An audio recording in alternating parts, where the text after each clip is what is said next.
Déjeme comenzar con algo incómodo. Yo crecí viendo a mi madre trabajar más horas que nadie y aún así no avanzar.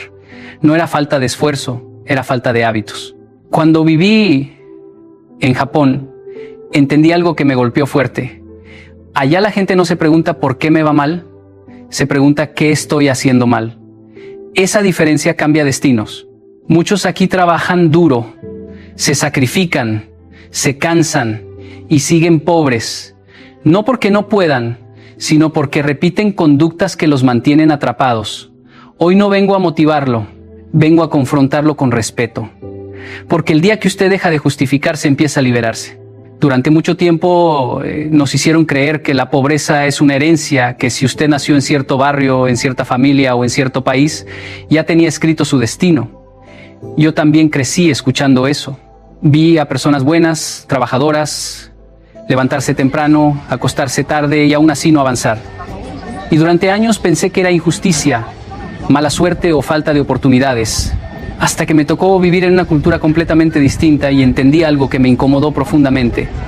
Allá la pobreza no se explica, se corrige, no se romantiza, no se justifica, se cuestiona. Y ese choque me obligó a mirar hacia adentro. Me di cuenta de que la pobreza no empieza cuando falta dinero, empieza cuando se normaliza el desorden. Cuando gastar todo es lo normal, cuando llegar tarde es aceptable, cuando no cumplir la palabra no tiene consecuencias. Eso no es mala suerte, eso es conducta repetida. Y toda conducta repetida se convierte en identidad. Por eso hay personas que ganan poco y progresan, y otras que ganan más y siguen igual. El problema nunca fue el ingreso, fue el hábito. Recuerdo claramente la primera vez que vi a alguien separar su basura, limpiar un espacio que no era suyo y devolver algo que nadie le estaba pidiendo que devolviera. Nadie lo vigilaba, nadie lo aplaudía. Lo hacía porque así se vive. Ese día entendí que el progreso no depende de grandes actos heroicos, sino de pequeñas decisiones bien hechas todos los días. Mientras en muchos lugares esperamos que alguien venga a rescatarnos, hay culturas donde cada persona se asume responsable de su parte, aunque sea pequeña. La pobreza se aprende cuando uno crece escuchando que así somos, que no se puede, que para qué intentarlo. Se aprende cuando ve a los adultos rendirse y normaliza la queja. Se aprende cuando el esfuerzo no va acompañado de estrategia. Pero así como se aprende, también se puede desaprender. Y ese es el punto más importante. No está condenado, está condicionado. Y lo condicionado se puede reprogramar. El cambio comienza cuando deja de preguntarse por qué el mundo es injusto y empieza a preguntarse qué puede ordenar hoy. Su horario, su forma de hablar, su manera de gastar, su compromiso con la palabra. No necesita dinero para empezar a comportarse como una persona próspera. Necesita carácter, porque el carácter precede al resultado. Si espera tener más para cambiar, nunca va a cambiar. Primero cambia y luego llega más. La pobreza no se rompe con quejas ni con deseos. Se rompe con decisiones pequeñas sostenidas en el tiempo, y el día que usted entiende eso, deja de ser víctima y empieza a convertirse en responsable de su propio futuro. Muchas personas están convencidas de que su problema es el salario. Creen que si ganaran un poco más, todo se acomodaría. Yo también lo pensé durante años. Crecí viendo a gente decir, cuando gane más, ahí sí voy a organizarme. Pero ese día nunca llegaba, porque el desorden no se corrige con más dinero, se amplifica. El dinero no educa, revela quién sabe administrarse y quién no. Por eso hay personas que reciben un aumento y a los pocos meses vuelven a estar igual o peor que antes. Recuerdo una escena que me marcó mucho. Vi a alguien que ganaba poco, pero sabía exactamente en qué se le iba cada peso. No improvisaba, no gastaba para aparentar. Vivía con sencillez, pero con dignidad. Y vi lo contrario también. Personas con ingresos altos, viviendo siempre al límite, endeudadas, estresadas, dependiendo del próximo pago. Ahí entendí que la pobreza no se mide por lo que entra, sino por lo que queda, por lo que se cuida, por lo que se respeta. El problema no es cuánto gana, es cómo vive. Es la costumbre de gastar antes de pensar. Es confundir necesidad con capricho. Es vivir reaccionando al impulso y no desde la decisión. Muchos dicen, me lo merezco cada vez que gastan, pero nunca se preguntan si su futuro también merece algo. Vivir bien no es vivir caro. Vivir bien es vivir con orden. Y el orden siempre es incómodo al principio porque obliga a decir no. Hay algo que aprendí observando culturas que progresan. Nadie se siente humillado por vivir con menos de lo que gana. Al contrario, hay orgullo en la moderación. Aquí muchas veces ocurre lo opuesto. Se vive para impresionar, aunque por dentro todo esté en ruinas. Se compra lo que no se necesita, con dinero que no se tiene, para mostrar una vida que no es real. Y ese teatro cuesta caro. Cuesta paz, cuesta libertad, cuesta futuro. El dinero es un recurso sensible. Si usted lo trata sin respeto, se le escapa. Si lo administra con intención, se queda y crece. No necesita ganar más para empezar a cambiar su forma de vivir. Necesita sentarse, mirar sus números y ser honesto. No con el banco, con usted. Preguntarse en qué se le va la vida disfrazada de gastos pequeños, porque ahí está la fuga. No en lo grande, en lo cotidiano. Cuando una persona decide vivir por debajo de sus posibilidades, algo cambia por dentro. Aparece el control, aparece la calma, aparece la capacidad de elegir. Ya no vive corriendo detrás del dinero, el dinero empieza a trabajar para ella. No por magia, sino por respeto.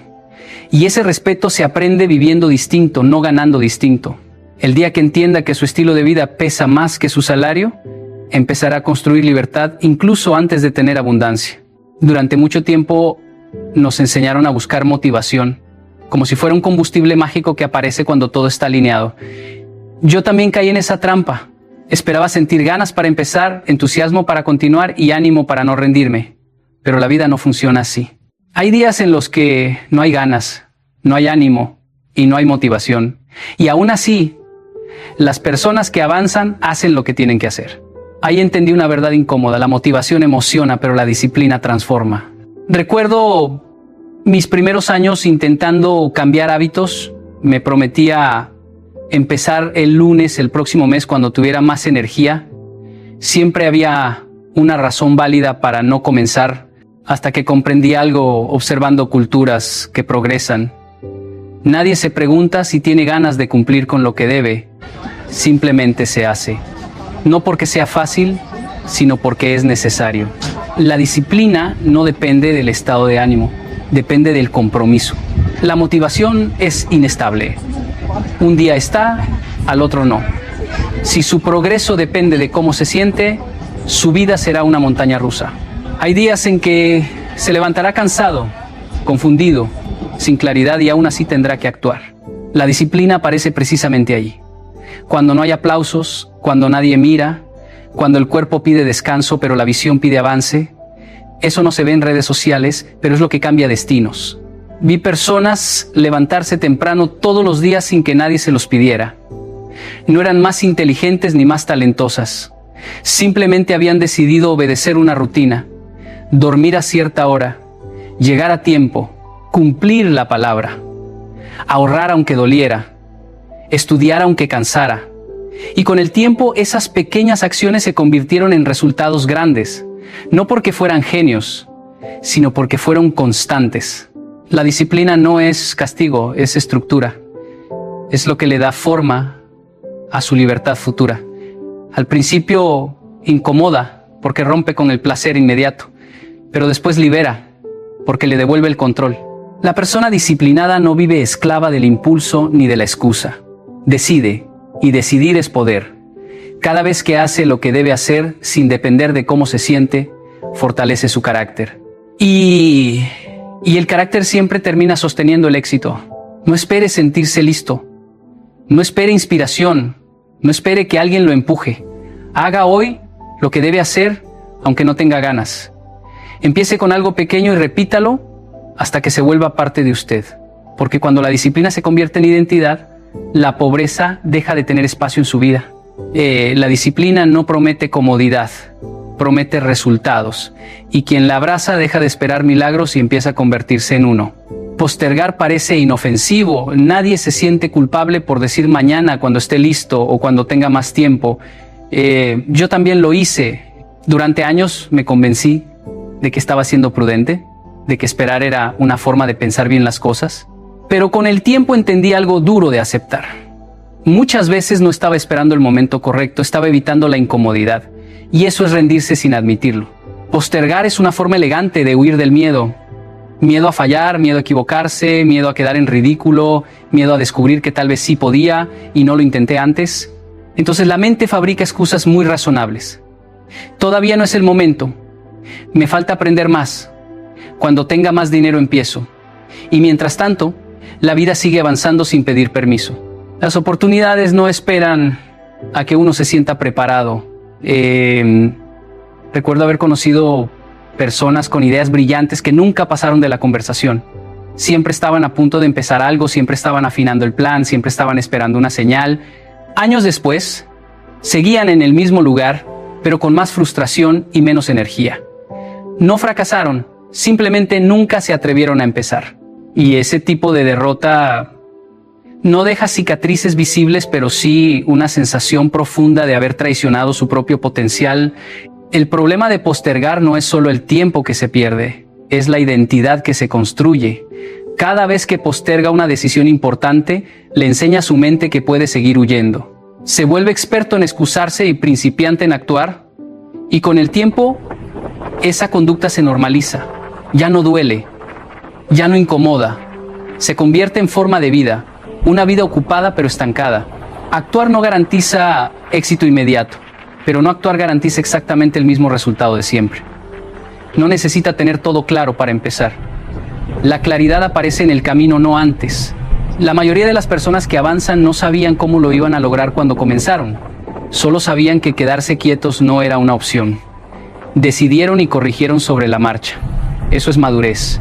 La postergación da una falsa paz. Por un momento alivia, porque evita el esfuerzo. Pero ese alivio es caro. Se paga con ansiedad acumulada, con oportunidades perdidas, con años que no regresan. El precio de intentar siempre será menor que el precio de arrepentirse. Y ese arrepentimiento llega en silencio, cuando uno se da cuenta de que el tiempo pasó y nada cambió. Haga hoy eso que lleva tiempo evitando. No perfecto, no completo, no sin miedo. Hágalo con dudas, con nervios, con errores. Porque el movimiento corrige, el estancamiento destruye. Y el día que deja de postergar, deja también de rendirse ante su propia grandeza. Pensar en pequeño no siempre se nota. No es que la persona no tenga sueños, es que los adapta para que no incomoden. Yo lo vi muchas veces y también lo viví. Personas talentosas que se dicen a sí mismas: con esto es suficiente, mejor no arriesgar, al menos tengo trabajo. Y esa frase que suena humilde muchas veces es miedo bien disfrazado. No es conformidad sana, es renuncia anticipada. Durante un tiempo pensé que pensar en grande era arrogancia. Crecí escuchando que uno debía conformarse, no llamar la atención, no aspirar demasiado. Pero cuando tuve la oportunidad de observar otras realidades, entendí algo poderoso. Pensar en grande no es creerse más, es respetar su potencial. Las personas que progresan no lo hacen porque sean especiales, lo hacen porque se permiten imaginar una vida distinta y luego actúan en coherencia con esa imagen. El problema de pensar en pequeño es que limita antes de intentar. La mente empieza a poner techos invisibles. Eso no es para mí. Yo no soy bueno para eso. Gente como yo no llega tan lejos. Y cada vez que se repite eso, se encoge. Se vuelve prudente en exceso. Se vuelve experto en justificar por qué no. Y su vida termina siendo exactamente del tamaño de esas excusas. Recuerdo haber conocido personas que vivían con una visión tan reducida que rechazaban oportunidades antes de entenderlas. No porque fueran malas, sino porque no se veían capaces. Preferían lo conocido, aunque no los hiciera felices. Preferían la seguridad de lo poco a la incertidumbre de lo grande. Y esa lección se repite todos los días, hasta que se convierte en destino. Pensar en grande no significa ignorar la realidad. Significa no dejar que la realidad actual defina la realidad futura. Es entender que lo que hoy parece imposible puede volverse normal si usted crece. Pero para crecer, primero tiene que ampliar su manera de pensar. Nadie vive por encima de la imagen que tiene de sí mismo. Si usted se ve pequeño, actuará pequeño. Si se ve capaz, buscará cómo. La visión grande incomoda. Lo obliga a aprender, a exponerse, a equivocarse. Por eso muchos la evitan. Prefieren la comodidad de lo conocido, pero la comodidad es cara. Cobra en forma de frustración silenciosa, de preguntas sin respuesta, de sensación de estar hecho para más y no vivirlo. Y esa sensación no se va ignorándola, se va enfrentándola. Empiece a revisar cómo se habla a sí mismo, qué límites se pone antes de intentar, qué sueños ha reducido para no incomodar a otros o para no sentirse vulnerable. Pensar en grande no cambia su vida de inmediato, pero cambia la dirección. Y cuando la dirección cambia, todo lo demás empieza a alinearse. El día que se permita pensar más allá de lo que hoy cree posible, su vida dejará de ser pequeña, porque ningún hombre puede crecer más allá del tamaño de su visión. Durante mucho tiempo creí que el cambio era una cuestión de ganas, que si uno realmente quería algo simplemente lo hacía. Pero la realidad me enseñó otra cosa. He visto personas con deseos sinceros, con buenas intenciones, con sueños claros, que aún así no avanzan. No porque no quieran, sino porque su vida está desordenada. Las ganas no sostienen procesos largos. Los sistemas sí. Un sistema es todo aquello que funciona incluso cuando usted está cansado. Es una rutina, un horario, una estructura que lo empuja a hacer lo correcto aunque no tenga ánimo. En culturas que progresan casi nada se deja la improvisación. No se decide cada día a qué hora levantarse ni si cumplir o no. Ya está decidido. Y esa decisión previa libera energía mental para crecer, no para luchar consigo mismo. Recuerdo una etapa de mi vida en la que intentaba mejorar, pero todo dependía de cómo me sentía. Si estaba motivado, avanzaba. Si no, postergaba. Vivía empezando de nuevo. Hasta que entendí que estaba cansado no por falta de fuerza, sino por falta de estructura. Decidir todos los días lo mismo agota. Por eso los sistemas son un acto de inteligencia, no de rigidez. Un sistema financiero simple, por ejemplo, evita decisiones emocionales. Separar el ahorro apenas entra el dinero, antes de gastarlo elimina la tentación. No es fuerza de voluntad, es diseño. Un sistema de estudio, aunque sea corto pero diario, vence al entusiasmo esporádico. Un sistema de orden en su espacio evita caos mental. Todo está conectado. La mayoría abandona porque confía demasiado en su estado emocional. Espera sentirse bien para actuar. Pero la vida real no se organiza alrededor de emociones. Se organiza alrededor de hábitos. El sistema correcto lo cuida cuando usted está débil. Lo sostiene cuando duda. Lo empuja cuando quiere rendirse. Y eso no es falta de libertad, es madurez. Los sistemas no tienen que ser complicados. Tienen que ser sostenibles, pequeños, claros, repetibles. Hacer siempre lo mismo, incluso en días malos. Esa repetición crea identidad. Usted deja de ser alguien que intenta y se convierte en alguien que hace. Y cuando eso ocurre, el cambio deja de ser un evento y se convierte en estilo de vida. No espere ganas para cambiar. Diseñe su vida de tal manera que el cambio ocurra aunque no quiera. Decida una vez y repita. Porque el hombre que construye sistemas deja de depender de su ánimo y empieza a depender de su carácter. Cuando el sistema está bien hecho, el progreso se vuelve inevitable. Durante años creí que bastaba con tener fuerza de voluntad. Pensaba que si uno era lo suficientemente decidido, podía crecer en cualquier lugar. Pero la vida me enseñó algo distinto. El entorno no solo acompaña, educa, moldea silenciosamente lo que usted considera normal, posible y aceptable, y muchas veces, sin darse cuenta, uno termina viviendo a la altura de lo que su entorno le permite imaginar. Recuerdo llegar a lugares donde la puntualidad no se discutía, nadie la exigía, simplemente era parte de la cultura. Llegar tarde no era rebeldía, era falta de respeto, y eso me impactó profundamente. No porque las personas fueran mejores, sino porque el entorno las empujaba a ser más responsables. Nadie luchaba contra la costumbre. La costumbre ya estaba alineada con el crecimiento. En otros contextos vi lo contrario. Personas con talento rodeadas de conformismo. Amigos que se burlan cuando alguien quiere mejorar. Ambientes donde soñar es sinónimo de ingenuidad. Y poco a poco esa presión social va apagando la ambición sana. No porque uno quiera, sino porque adaptarse es humano. El problema es que uno termina adaptándose a la mediocridad. El entorno no es solo la gente, también son los hábitos compartidos, las conversaciones, los ejemplos diarios.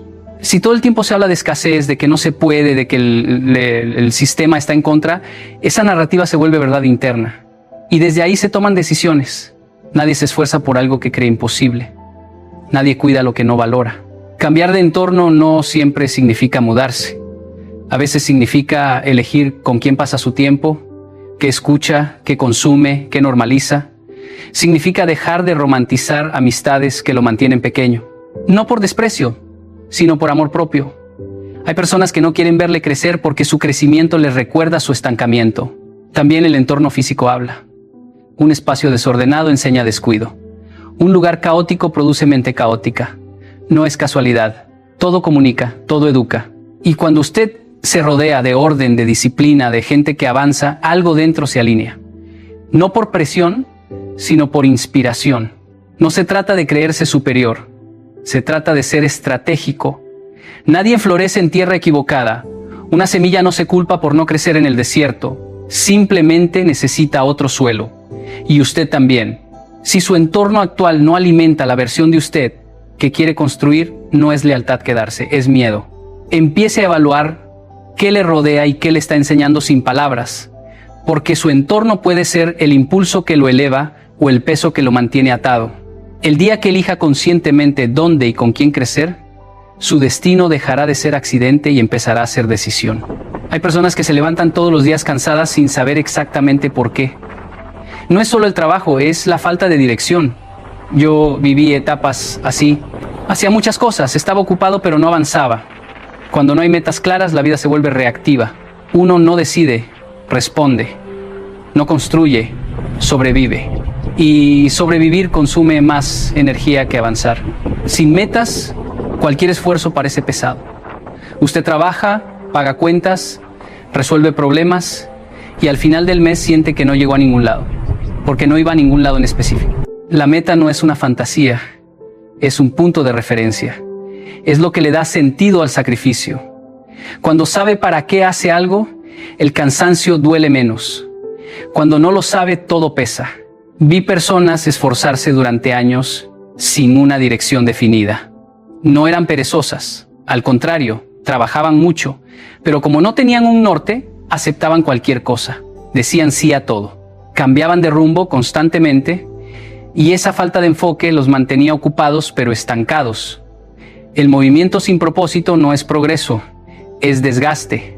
Tener metas no significa tener todo resuelto. Significa saber hacia dónde va. Es decidir qué quiere construir, aunque todavía no sepa cómo. Una meta clara filtra decisiones. Le dice a qué decir sí y a qué decir no. Sin ese filtro, la vida lo arrastra. Con él, usted conduce. Las metas pequeñas también cuentan. No todo tiene que ser grandioso. A veces la meta es ordenar sus finanzas.